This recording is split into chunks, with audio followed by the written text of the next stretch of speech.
Plans called for the march to start and to finish at car parks in Roman Catholic districts of the town. No problem there, nor along the greater part of the route, which is also Catholic territory. But there was a detour planned of about 300 yards over the Sugar Island Bridge and through the heart of the Protestant quarter. And this, while scarcely embattled in any but an historical sense, was the likely flashpoint, if any. And such were the hazards of the situation in a town with a police force of only 30 men, that a great deal depended on the government's decision, their ability to enforce it, and the likely response of the civil rights marchers, led by a local schoolmaster, Mr. Tom Key. How would you react to a government ban on this march?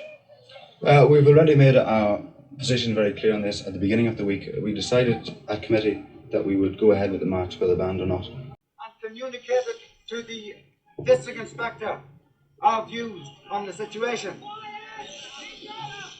I asked him to let this peaceful procession proceed along our original route in the name of the people of Newry. And he replied that under the powers vested in him by the Public Order Act, Section 2, that this march could not proceed along that route, and that we could not be allowed, therefore, to go through. We go to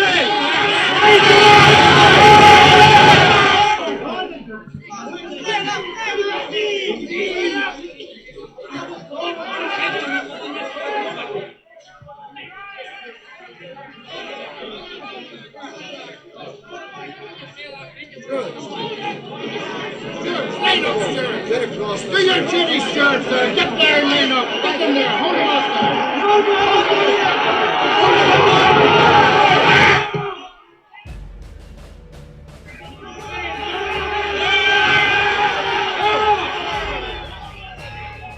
Extreme elements, whose aim was to provoke a reaction from the Royal Ulster Constabulary, were amongst the marchers, in huge numbers.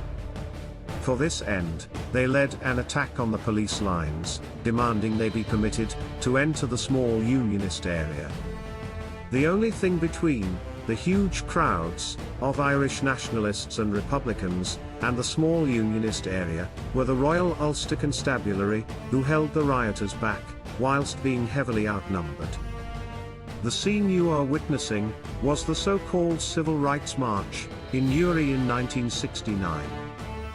This march provided perfect cover for extreme Republicans, whose aim it was to destabilise Northern Ireland. We would ask everyone who watches this documentary to put yourself in the shoes of the Royal Ulster Constabulary being attacked by a huge crowd, having no option other than to stand their ground in protection of people and property.